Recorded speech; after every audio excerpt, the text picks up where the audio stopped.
Merhaba arkadaşlar, yeni bir Deep Rock Galactic videosuna hoş geldiniz. Deep Rock Galactic uzun bir aradan sonra büyük bir güncelleme aldı ve sezon 6'yı getirdi. 29 Ocak'ta gelen güncelleme ile oyuna bir yeni görev tipi, bir yeni biyom, 3 yeni düşman, 2 yeni uyarı ve yine tamamen ücretsiz olan kozmetiklerle dolu bir Season Pass eklendi. Bu videoda da size sezon ile birlikte gelen yeniliklerden bahsedeceğim. Yeniliklere geçmeden önce daha önce Deep Rock Galactic'i duymayanlar için oyunu kısaca özetleyeyim. Oyunda Deep Rock Galactic adında bir maden şirketi için çalışan bir cüce olarak oynuyoruz.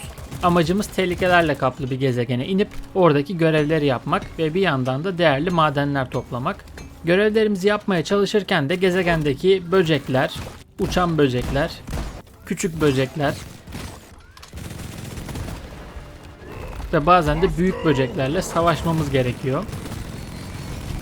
Oyunda 11 farklı görev tipi, görevleri yaptığımız 11 farklı biyom, oynayabileceğiniz 4 farklı sınıf, her sınıfa özel 3 farklı birinci silah, 3 farklı ikinci silah ve 4 farklı bomba var.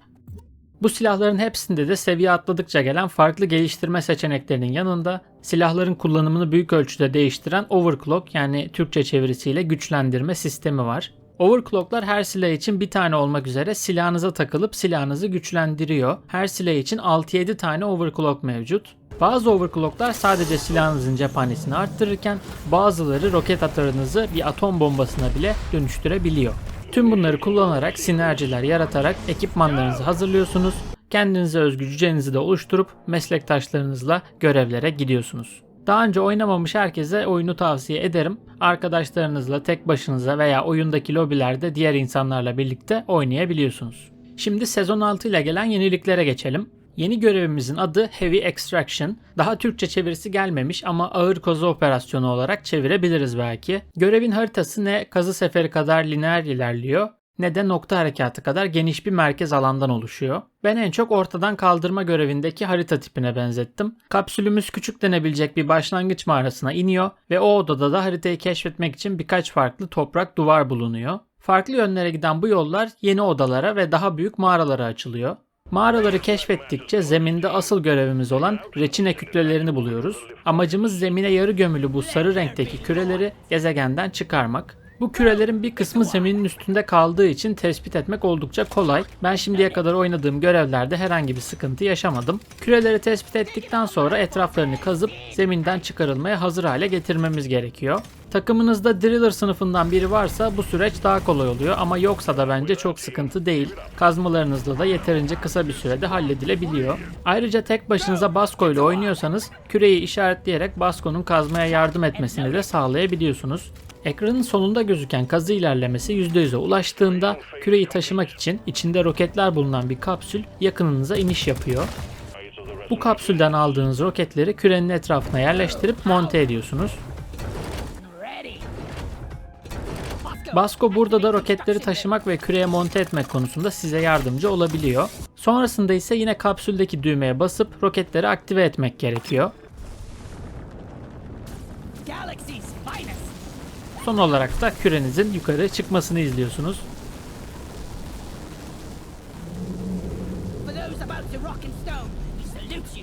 Bu süreci diğer küreleri bulup çıkarmak için de uyguladıktan sonra katırda beliren düğmeye basarak kaçış kapsülünü çağırıyorsunuz ve kapsüle gidip görevi bitiriyorsunuz. Ayrıca bu görevin derin dalış ve elit derin dalışa da ikincil görev olarak eklendiğini söyleyeyim. Yani derin dalışlarda da bu görev karşımıza gelebilecek. Ve şimdi gelelim yeni biyoma. Yeni biyomun adı Ossuary Depths. Google kemik derinlikleri olarak çeviriyor. İsminden de anlaşılacağı gibi bu biyom kemiklerle dolu. Yerlerde küçük kemikler, kafatasları, omurgalar, kaburgalar derken etrafta türlü türlü kemikle karşılaşıyorsunuz. Bunlar dışında bence biyomdaki diğer dikkat çeken şeyler de sarkıtlar, dikitler ve bunlar birleştiğinde oluşan sütunlar. Mağaraların zeminleri ve tavanlarında bol bol bulunan bu yapılar buzul tabakası biyomundaki gibi tavandan düşmüyor. Sadece görsel olarak orada bulunuyorlar. Ek olarak duvarlar da girinti ve çıkıntılarla dolu. Bu da dik duvarlara çıkmayı büyük ölçüde kolaylaştırıyor. Biyomdaki mağara formasyonlarını da beğendim. Oynaması ve anlaşılması kolay, geniş odalarla sık sık karşılaşıyorsunuz. Neredeyse hiç görüntü kirliliği de olmadığı için bence kolay biyomlar arasına girebilecek bir biyom. Ama kemik derinlikleri biyomunda en dikkat etmeniz gereken şey bu biyoma özel eklenen 2 yeni düşman. Bunlar Osiran Scrab ve Osiran Çukurçene. Scrab'ler Maktera'ya benzeyen uçan böcekler. Duvarlardaki kemik kaplı yuvalarına çok yaklaşırsanız sürü halinde duvardan çıkıp saldırıya geçiyorlar. Maktera'ya göre daha küçükler ve vurulmaları daha zor ama bunu dengelemek için canları da Maktera'dan daha az. Bir diğer farkları ise sıkça uçan ve yerde yürüyen halleri arasında değişmeleri. Yerde yürüyüp size yaklaşırken mermi yiyince bir anda uçmaya veya uçarken bir anda yürümeye başlayabiliyorlar. Uçarken de yürürken de size saldırabildikleri için aranızdaki mesafeye dikkat etmeniz gerekiyor. Son olarak Scrab'leri uçtukları sırada dondurmayı başarabilirseniz diğer uçan düşmanlar gibi hemen öldüklerini de söyleyeyim. İkinci ve bence daha büyük tehlike teşkil eden düşmanımız da Osiran Çukurçene. Leech olarak bilinen ve bizi tavandan çekip yakalayan canlının aksine Çukurçene yere gömülü halde bizim yanına yaklaşmamızı bekliyor.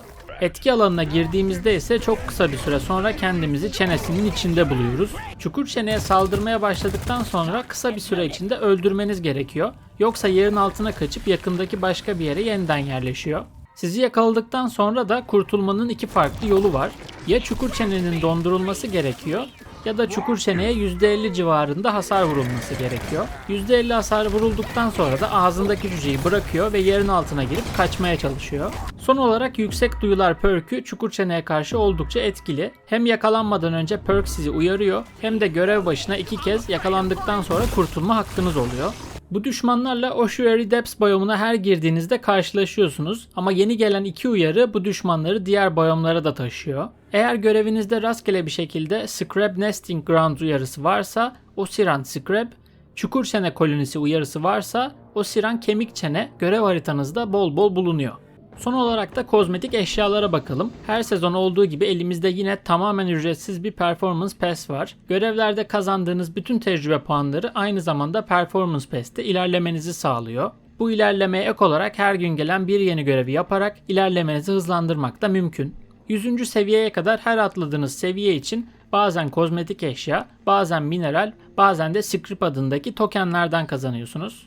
Tokenlerinizi kullanmak için de yukarıdan kozmetik ağacı sekmesine geçmek gerekiyor. Kullandığınız her token başlangıç noktasından bir adım ilerlemenizi sağlıyor. Bu sayede istediğiniz kozmetik eşyaya istediğiniz yolu takip ederek ulaşabiliyorsunuz. Token kazanmanın da 3 farklı yolu var. Birincisi genel bakış sayfasındaki Performance Pass. Seviye atladığımızda bazen 1 bazen 3 token kazanabiliyoruz. İkinci yolda sezon mücadeleleri. Eğer görevleriniz arasında kırmızı renkli bu görev varsa daha önce bahsettiğim 2 yeni uyarıdan birini içeren bir görevi tamamlamanız gerekiyor. Ödül olarak da bir tane token alıyorsunuz. Token kazanmanın son yolu da yine aynı sayfadaki sezon etkinlik ikramiyesi bölümü. Görevlerinizin başlangıcında haritanın bir yerinde rastgele bir şekilde Osiran kemik toplayıcısı spawn olabiliyor. Kemik toplayıcı herhangi bir biyomda ve herhangi bir görevde karşınıza çıkabiliyor. Kimseye saldırmayan kemik toplayıcı sadece haritada geziniyor ve ona saldırırsanız arkasında iz bırakarak kaçmaya başlıyor.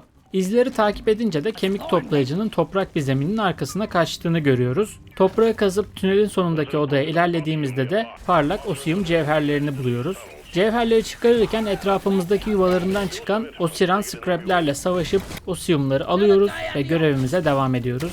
Görevden çıkınca hem osiyumlara karşılık Performance Pass'imiz için puan kazanıyoruz hem de sezon terminalinde topladığımız her 3 osiyum için bir tane token alabiliyoruz. Silah bakımı sekmesinden de kısaca bahsedeyim. Burada silahları kullanarak kazandığımız tecrübe puanlarıyla ilerleme kaydediyoruz ve ödül olarak o silahlara boya alıyoruz. Yeni sezonla birlikte buraya da yeni bir boya eklendi ve buradan alınan boya sayısı 9'a çıktı. Geçmiş sezonlardaki eşyaları almak için de sezon seçimi sekmesini kullanabileceğinizi hatırlatayım. Buradan istediğiniz sezonu seçip o sezonun performance pass'ini ilerletebiliyor ve etkinlikleri yapabiliyorsunuz.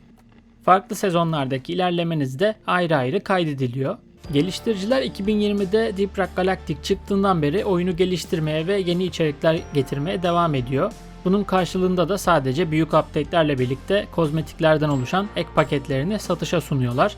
Sezon 6 ile birlikte de bu arkeoloji temasına uygun Relic Raider Pack adlı DLC satışa sunuldu.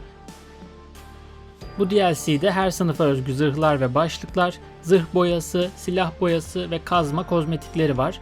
Stüdyoyu desteklemek isteyenler için onu da söylemiş olayım.